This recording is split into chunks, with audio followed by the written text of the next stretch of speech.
The Fantasy Football Fellowship Podcast. We are back. I'm Bryce Johnson, Harrison Zuckerberg. We will see in just a moment.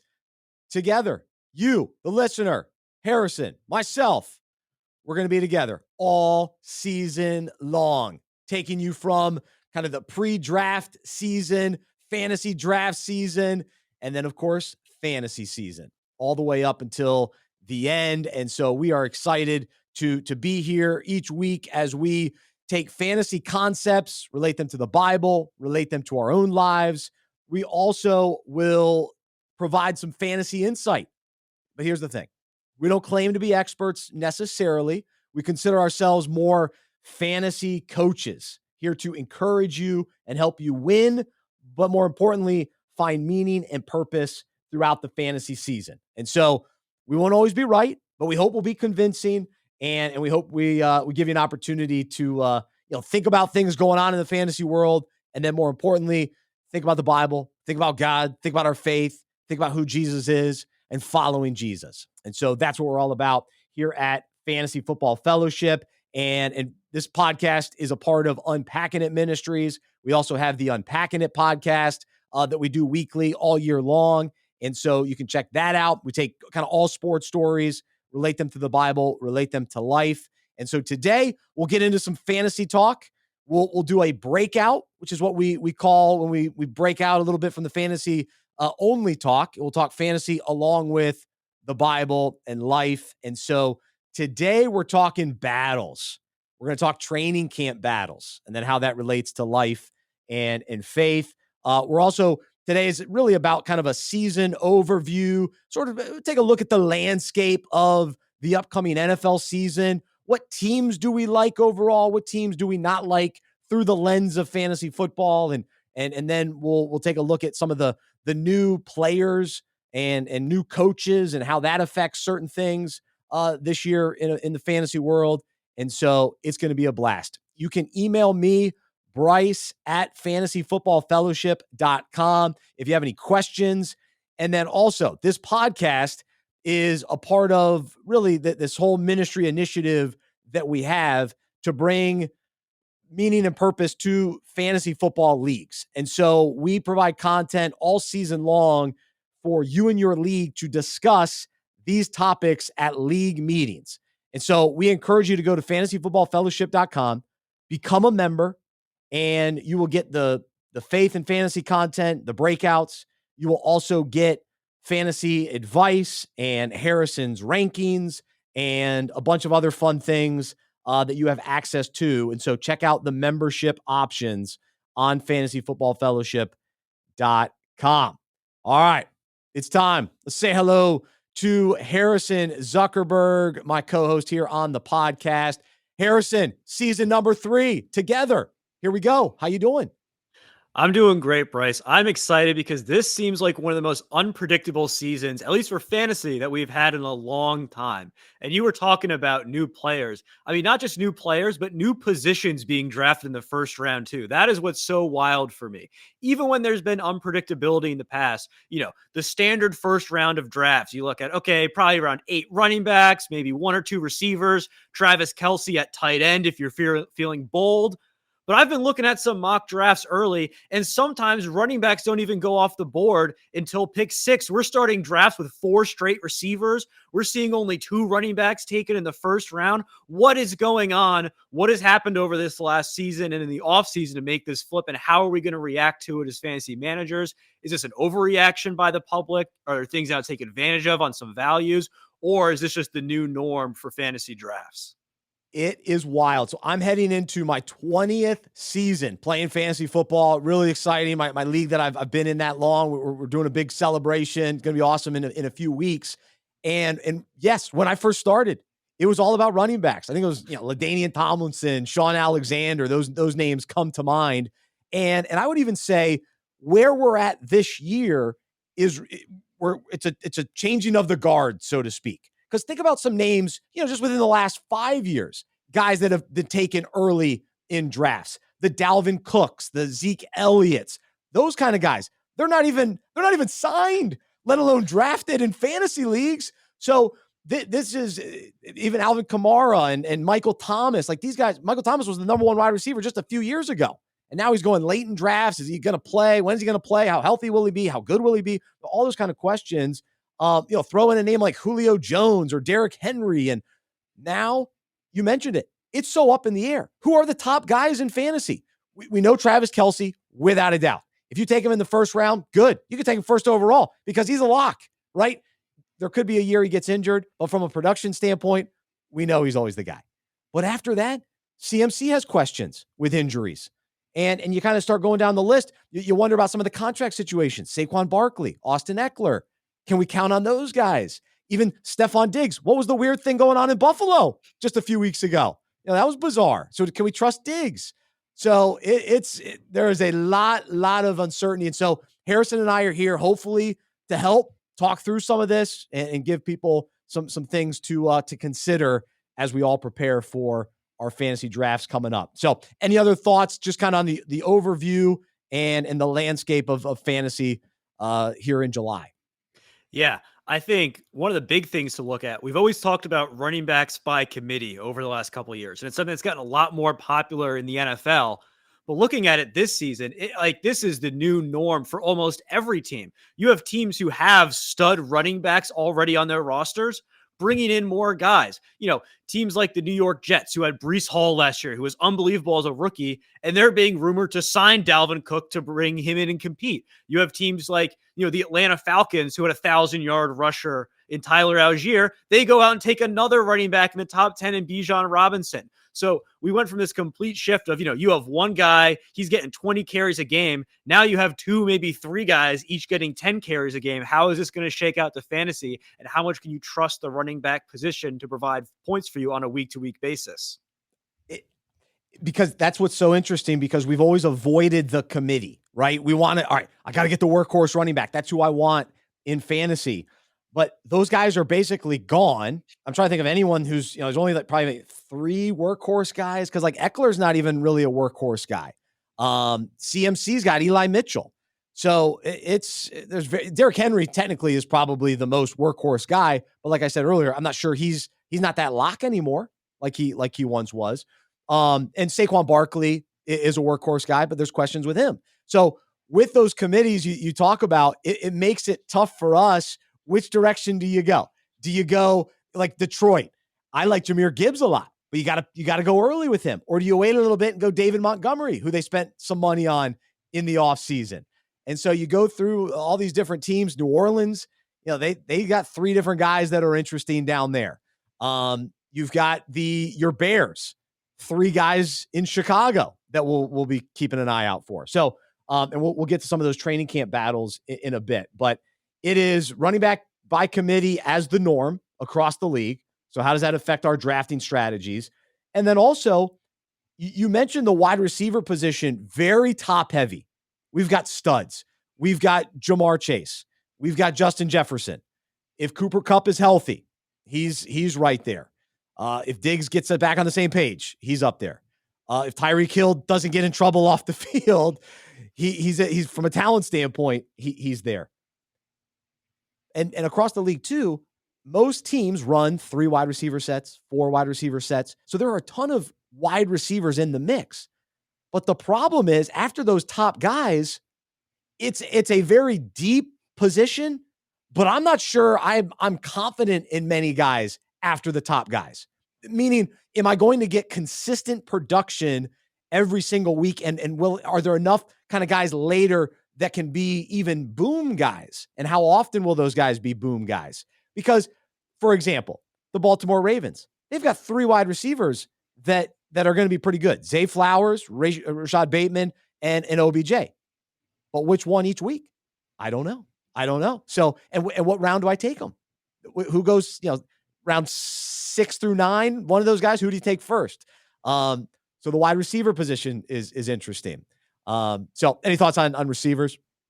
Yeah, I think receivers, like you said, are extremely crazy this year, because you have the top 5 guys that are pretty much like locked into the first round that you mentioned. And then after that, we have a lot of guys who are on explosive offenses, but because wide receivers are so game plan, dependent on who gets what matchup with a corner this week. You look at a team like the Jacksonville Jaguars, who we all love and we think are going to take a step. Who's the number one there? Is it Christian Kirk or is it Calvin Ridley coming back from his suspension? Who is going to be the number one receivers on some of these extremely valuable offenses in the NFL? And even if you are the number one receiver, does that mean that you're a number one receiver for fantasy? Are you getting consistent production every week? Or is it, okay, we see them get 2 receptions one week, and then the next week they're going off for 8 because they had a favorable cornerback matchup. So it's going to be really interesting to see how that whole landscape shakes out. Yeah, it is kind of the workhorse wide receiver, and those 5 guys, that's why they're going early in drafts. So it makes sense.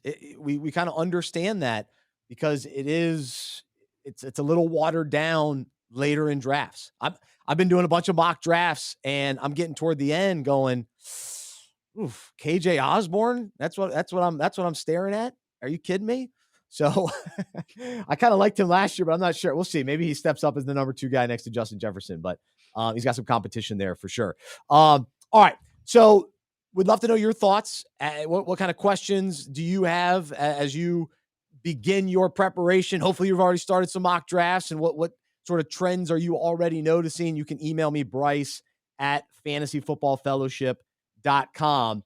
And the other big thing heading into, kind of this pre-draft season, most people don't draft until August for the most part. It's trying to understand the offseason moves.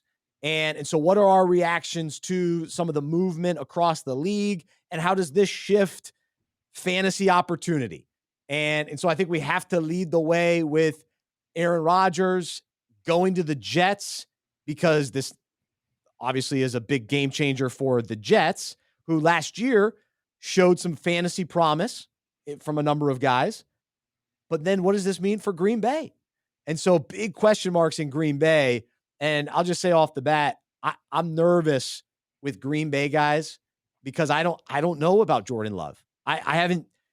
I'm not overly confident in him. I thought it was crazy when they drafted him to begin with. I loved Romeo Doubs last year, but he was playing with Aaron Rodgers. So with this Rodgers move, what jumps out to you? Yeah, I think the big thing to look at, like you said, is Green Bay. What do we think about Jordan Love? Because obviously you say automatically, that's a downgrade. You have a veteran Hall of Famer leaving. What is this going to do for the offense? But we said the same thing last year about Geno Smith taking over for Russell Wilson in Seattle. Everyone was out on Seattle players, and then Geno played better than Russ did in some cases. Even if you want to look a little bit back, I'm not calling Jordan Love Patrick Mahomes, but people were a little bit skeptical. Alex Smith was a sure thing leaving Kansas City. You have this gunslinger Mahomes taking over. Is he going to be able to have sustainable offense? Well, obviously, we know how that turned out. So sometimes we have to be a little bit careful about, new QB coming in. Is it always a downgrade? And now looking at the Jets, the Jets last year, if you just put a decent quarterback on that team, they were probably going to be a playoff team. They probably would have had a top 15 offense in the NFL, because what you got out of Zach Wilson and Mike White and everyone else they had, oh my gosh, it was terrible. Garrett Wilson just wanted a ball to be thrown within 15 yards of him, and he'd be able to take it to the house. And now obviously Aaron Rodgers is much better than all those guys I just mentioned. So, is this going to lead to great fantasy production? The scariest part, though, is what Nathaniel Hackett are we going to get on the New York Jets? Are we going to get Nathaniel Hackett from the Green Bay Packers back in an offensive coordinator role when him and Rodgers won 2 MVPs and were Magic together? Or are we getting Nathaniel Hackett from last year? I don't know. I want to be bullish on the Jets, and I really want to say, they're going to take this leap to be a top 10 offense in the NFL with all the young talent they have. But a little part of me just gets scared because we did the same exact dance last year with the Denver Broncos with Russell Wilson, Nathaniel Hackett. We all know how that turned out for fantasy.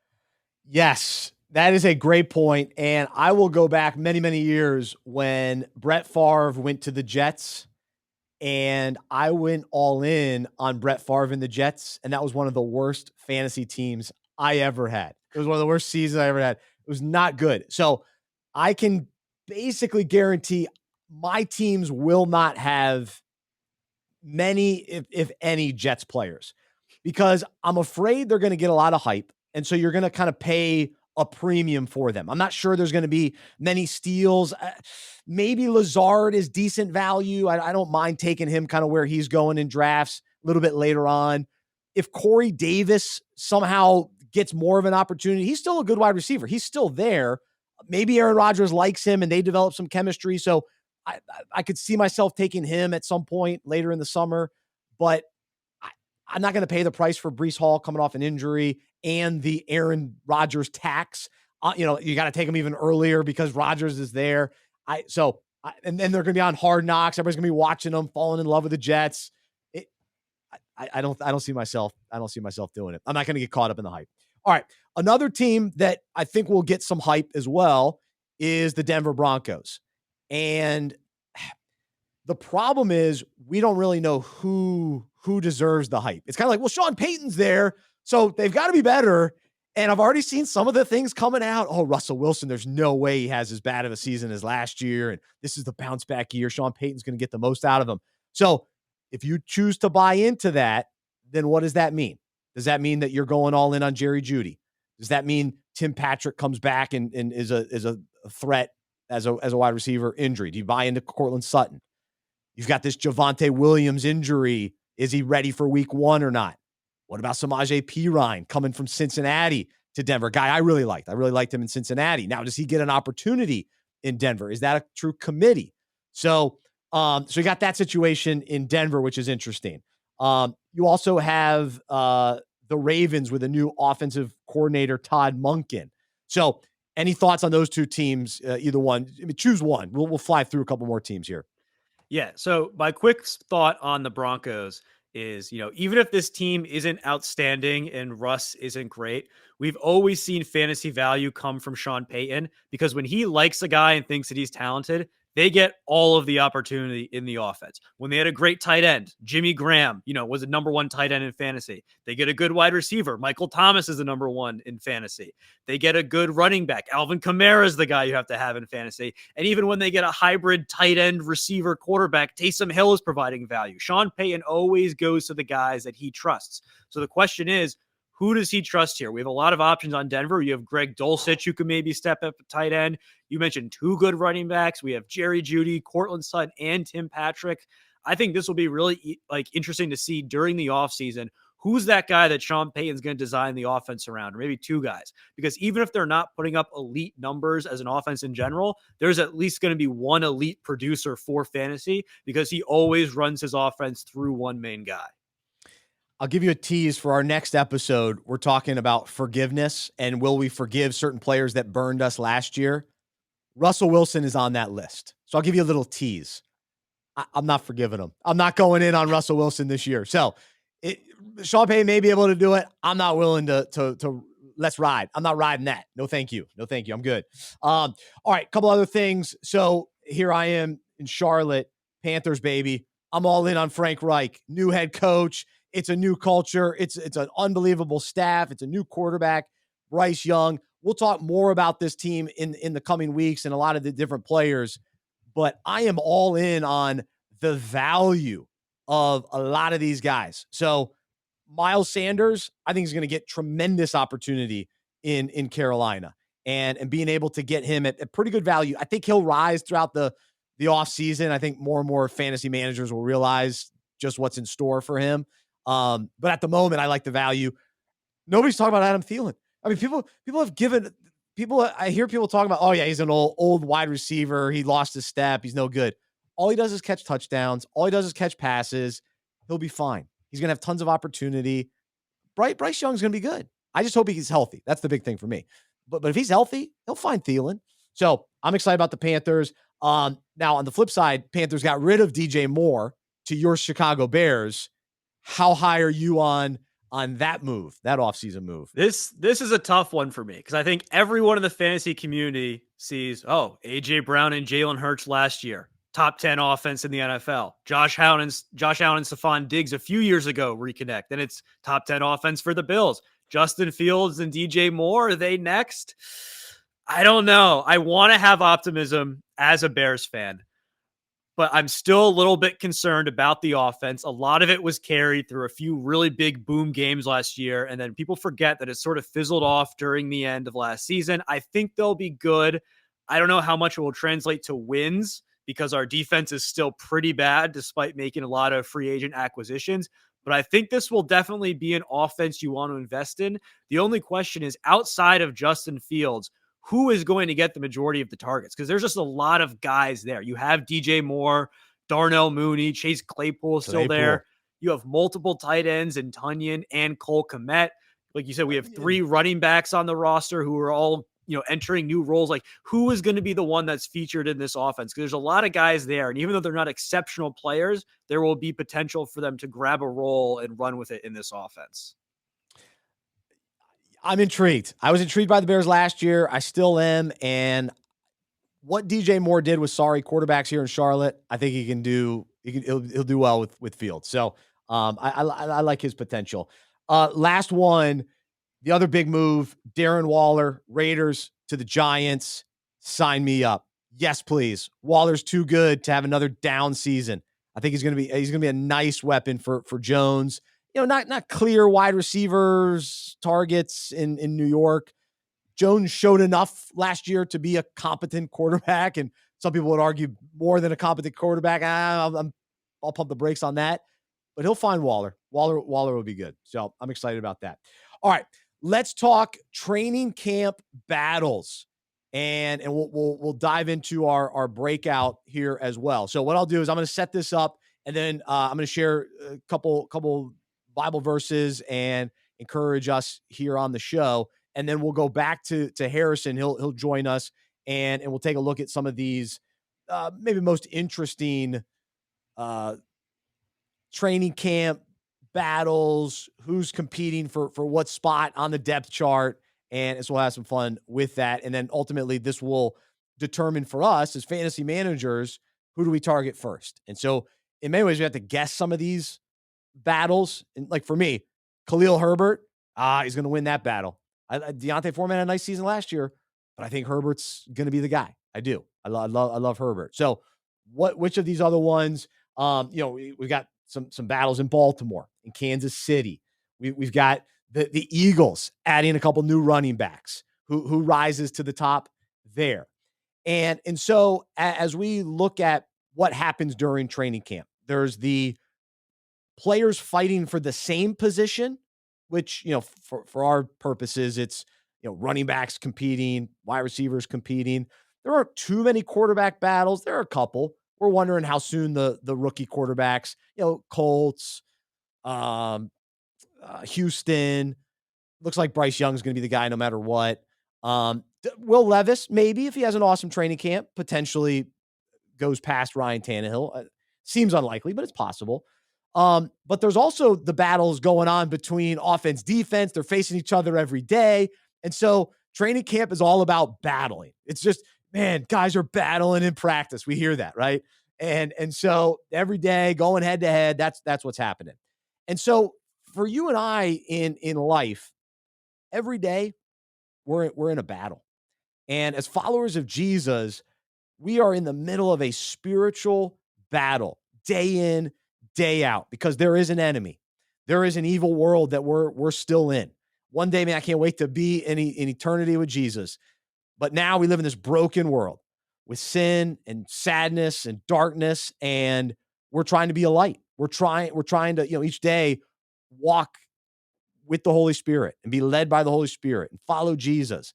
And it's hard, and it's a battle. And so here are just some different training camp battles, so to speak, that you and I face throughout our day. Okay, here's something. As the day begins, are we gonna let joy win or sorrow, and kind of the heaviness of life, or are we gonna have joy? It's a battle. It's a battle for joy. And then worry starts to come. It's like, all right, we get the battle of worry. Am I going to worry about everything going on in life, or am I going to choose peace? It's a tough battle. It's an ongoing battle. And then, you get to work, and all of a sudden, anger starts to, am I going to get mad? Maybe even on your way to work. Anger or patience. It's a battle. Which one? Which one's going to win, patience or anger? And then you've got, self-pity versus contentment.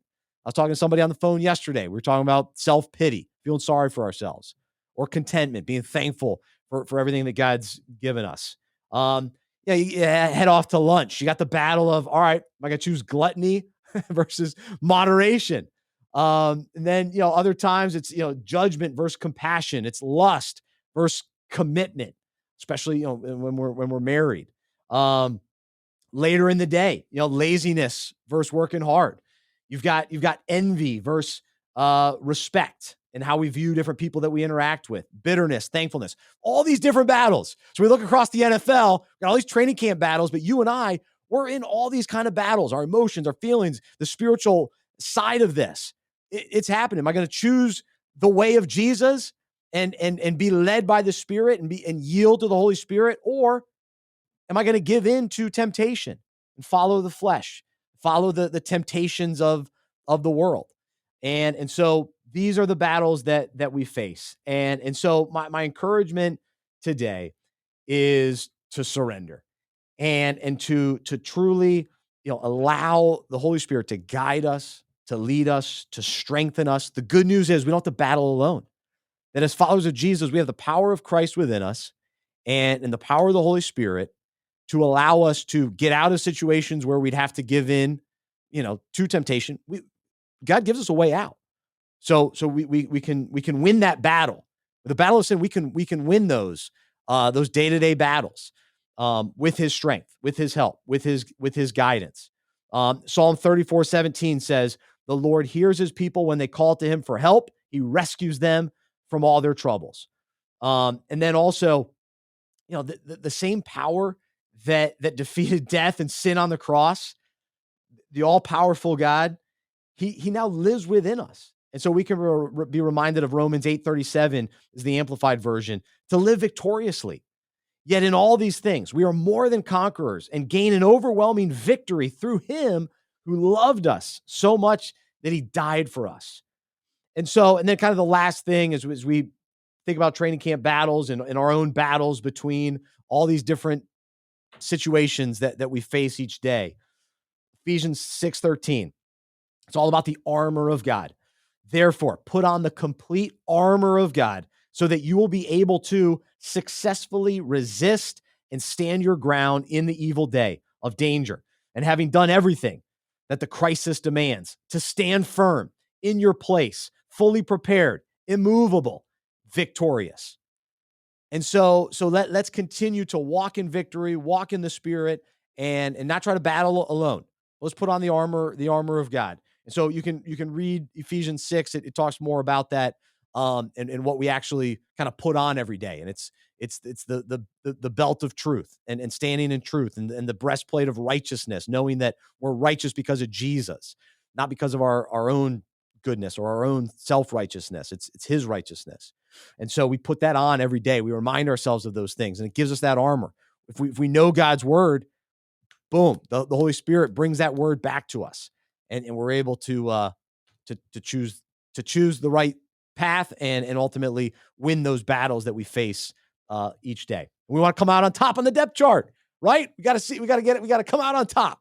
So that's the encouragement today. That's this week's breakout. And so here on the Fantasy Football Fellowship podcast, each week we'll share a different breakout. And then throughout the regular season, we encourage you to become a member, and you can read the breakouts. And those, once you become a member, there are questions and a challenge and a prayer, all of it designed for you and your league to discuss the topics throughout the season during league meetings. So fantasyfootballfellowship.com. So there you go. Training camp battles. And let's welcome Harrison back on. As you look across the league, which battle is most intriguing to you? I think the first big one that we have to talk about is the Colts QB battle. Now, obviously, Anthony Richardson is going to be the starter for the foreseeable future. After this season, they drafted him that highly to be that guy, but he was considered one of the more raw prospects in the NFL draft this year. Didn't get a ton of starts at Florida. So how quickly is he going to be able to get going in the NFL game? Gardner Minshew came over with head coach Shane Steichen from Philadelphia. Does he have the early lead there, maybe in the locker room? He already knows the playbook, and he would probably be better for guys like Jonathan Taylor and Michael Pittman, just because he's been more consistent throughout his career. We already know what we're getting there.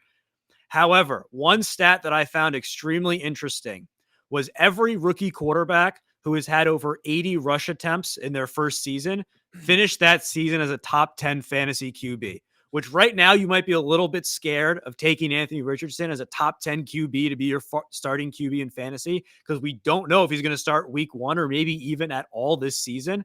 But if he just starts 11 or 12 games, those 80 rush attempts are very hittable. That's a very hittable number for him. And obviously, we know we've seen the combine numbers, we've seen the highlights. We know what he can do if he gets that opportunity. He will for sure be a top 10 quarterback. Just depends how early will he get that opportunity. I'm a Gardner Minshew fan, and I thought he was going to be better in Philly last year. It just didn't. I don't know if it just didn't fit him, or the situation wasn't great, or for him. Like, it was great for the Eagles, obviously, but him when he came in for Hurts, and it was just kind of a tough spot. In Indy, to me, he's going to be the guy. I think he's going to play longer than expected because all indications are that Richardson's still raw. So why put him out there earlier than you have to? If you've got a guy that can compete, and in that division too, you can win some games. You can beat Houston. You can beat Tennessee. So, last year was such a disappointing season for the Colts, and we'll talk next episode about forgiveness. And I was all in on the Colts, and they burned me bad. But I like Minshew. I like that addition. In some ways, I was even surprised they drafted somebody that early. I want Minshew to get another shot at being a starter in the NFL. I really do. So we'll see. We'll see if they buy into that. That could be a fun one. All right. The other let's see, a couple wide receiver battles, like we mentioned in Baltimore. Those three guys. Will there be a wide receiver one there between Bateman, Flowers, and OBJ? And then will there be a number one in Kansas City? I saw something before the show. Patrick Mahomes hyping up Kadarius Toney. We saw glimpses of it. So if that actually plays out and he's healthy and he plays consistently, I can buy that. But Sky Moore is getting a little bit of love. You got Richie James coming over from New York, who I like a lot. You got a couple other young guys in the mix. So of those two battles, what jumps out to you? I think for me, the Kansas City one is really interesting because obviously last year they did not have a number one receiver. They tried some guys like Juju, MVS was over there, and really Travis Kelce was the number one receiver, which he will be again this year. Always is the number one receiver. But we think about, these Kansas City teams in the past. Tyreek Hill was that guy for fantasy for a long time, though. Obviously, none of these guys are Tyreek Hill, but are they more comfortable with that number one receiver rather than receiver by committee role? And is that something that Kadarius Toney can step into? Or does Kadarius Toney step into the McCole Hardman role where he's more of a gadget player, get him in space? We'll see. But they have a lot of guys on this roster. You look at veterans like Richie James, who you mentioned, Marquez Valdez-Scantling is still there. Do they have the early lead just because, they've been in the league? We know that they can produce. Or is this a team that's going to say, you know what? We want to get our young guys some more reps. Sky Moore is there. Rashee Rice they took in the second round of SMU, who I'm a big fan of. It will be really interesting to see what the philosophy is of the receiver room. And, are we going to take the tried and true guys, the veterans who we know can get it done, or are we going to go out and see what some of these young guys can do and see if they can be stars in this league? The one good thing is I think you can get those guys for pretty good value, because nobody knows exactly. So there's not a level of confidence in any of them. Toney, obviously, probably have to give up the highest draft capital to get them, but I'm willing to roll the dice on those guys. Sky Moore is kind of the guy I probably will lean toward. But if Toney falls to the right spot, I'd be intrigued. No question. Yeah. All right, I don't think it's ever a bad move to grab a Kansas City wide receiver, especially when they're going in the last rounds of drafts or even undrafted. Yeah. Because, they may not have a role in the offense. That's fine. You'll know by week 2 if Sky Moore is not going to be him in the offense, and, you can cut him. But if he turns out to be the guy, you just picked up a wide receiver one in, round 14 of your draft. It's true. I've been doing the mocks. He's very late. I always see him. I go, all right, yeah, nice. Couple other running back training camp battles to keep an eye out for. The Eagles adding Rashad Penny, trading for DeAndre Swift. I've actually been hearing some stuff about Kenneth Gainwell. Hey, let's not forget about him. And hey, he's the guy that's been there. Hey, he can catch some passes. Let's not lose sight of him. And then down in Miami, to me, there's way too many guys in Miami. I'm avoiding Miami. Mostert, Wilson. I mean, the same guys we had in San Francisco a few years ago. Will they draft or will they sign Dalvin Cook? It doesn't appear to be the case, but of those two backfields, do you need answers? Do you want what are you looking for? I think the Eagles one is big because obviously this is a team that loves to run the football. And we saw just how explosive Miles Sanders was for fantasy last year. And it was a similar situation. Miles Sanders actually told us himself, he said, "Hey, we're going to be a running back by committee. Don't draft me in fantasy," and fell way down draft boards. Well, turns out he was lying because he was the go-to running back for the entire season for the Eagles. And if you got him late, you were super happy with that pick. You know, Rashad Penny, I think, is super interesting because when he is on the field, he is great. You know, he's a 5 yards per carry running back. He puts up huge numbers when he does play. The question is he actually going to play? Very injury prone. Then we look at other guys like DeAndre Swift, Kenneth Gainwell, more these receiving backs haven't really had that workload in their career yet. Can they maybe become that guy? I don't know. I think it's worth taking a shot on pretty much any of them because, again, if one guy emerges, you're going to have a top 10 running back and you're not paying super high draft picks for any of them. Swift's going kind of high, so I might not be all in on Swift, but, Gainwell or Penny late, I think if they emerge, they could be real superstars for fantasy.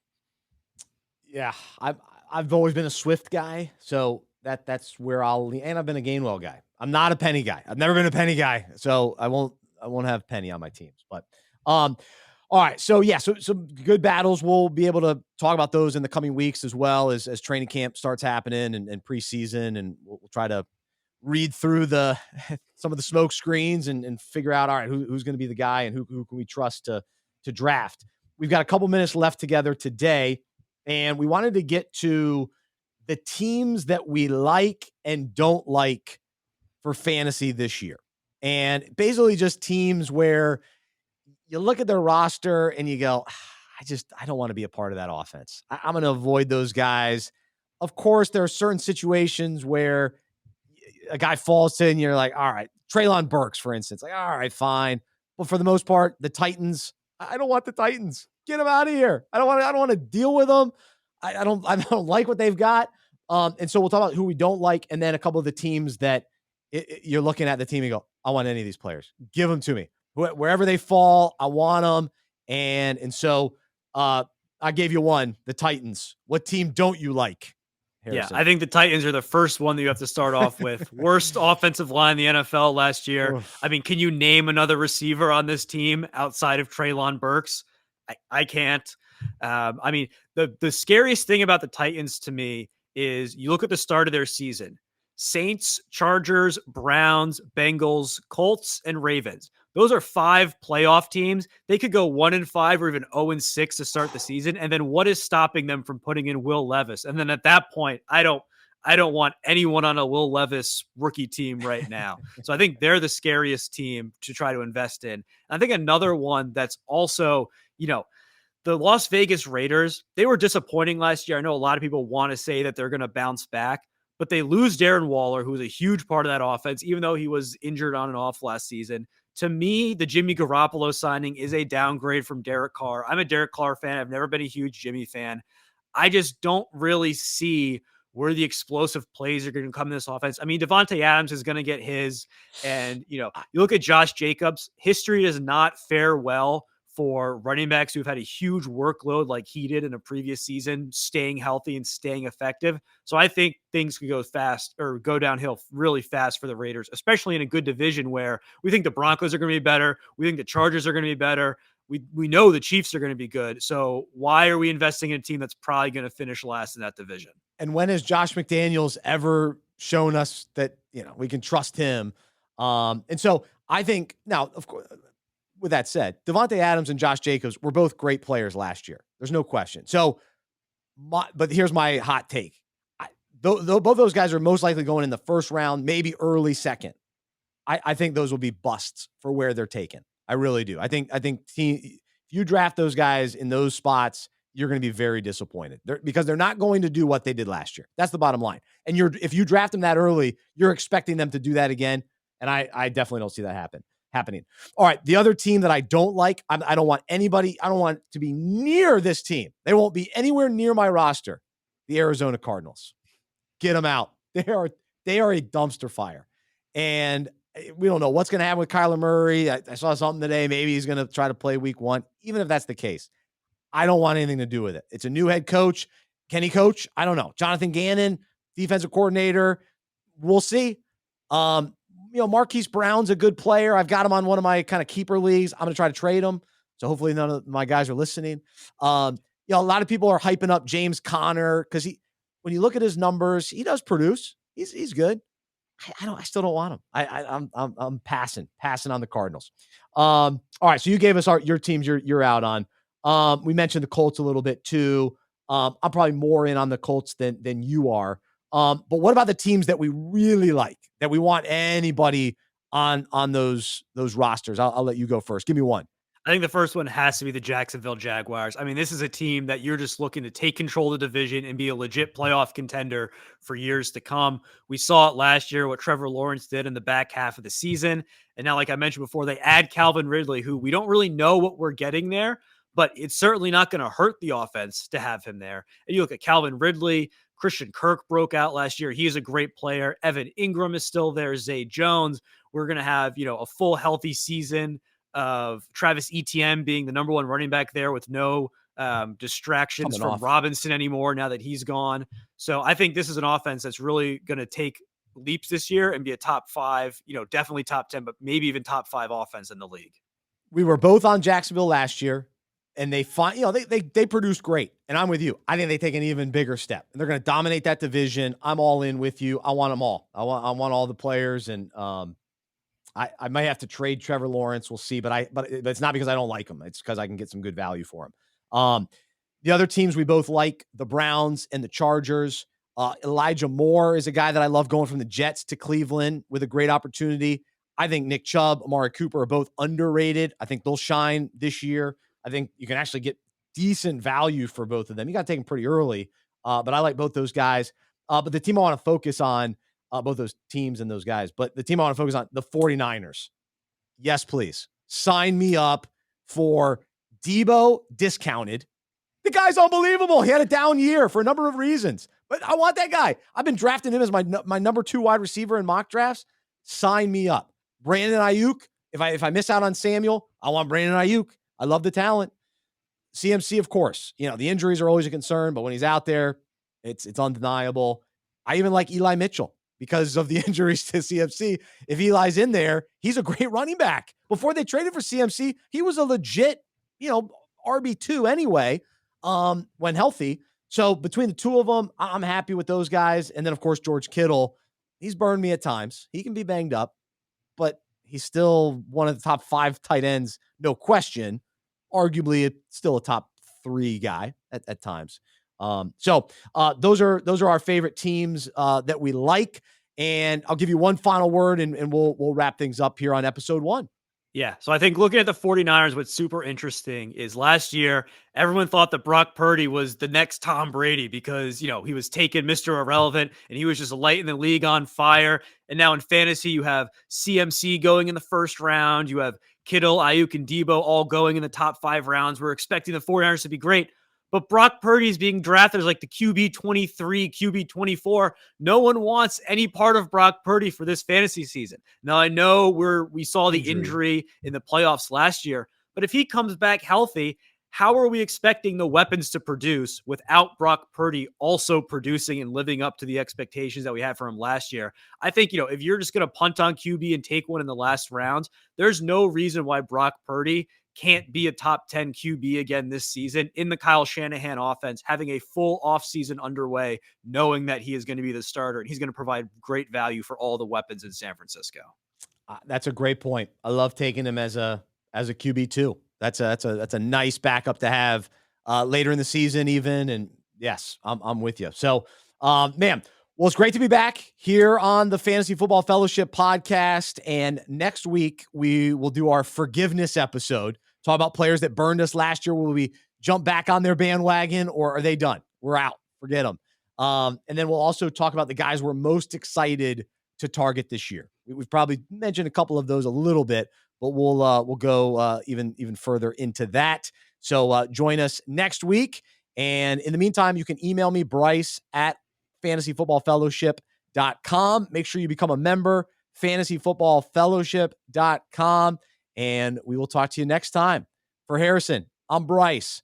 I'm a sports fan and a fantasy manager who follows Jesus. I believe in the good news that he died on the cross for my sin. He was resurrected, and through faith, I've been saved by his grace. I hope that's true for you as well, and I hope you'll join me as we live life as sports fans and fantasy managers who follow Jesus together. Have a great rest of your day. Enjoy some mock drafts. Enjoy the content on our website, fantasyfootballfellowship.com. And we'll talk to you next time right here on the Fantasy Football Fellowship Podcast.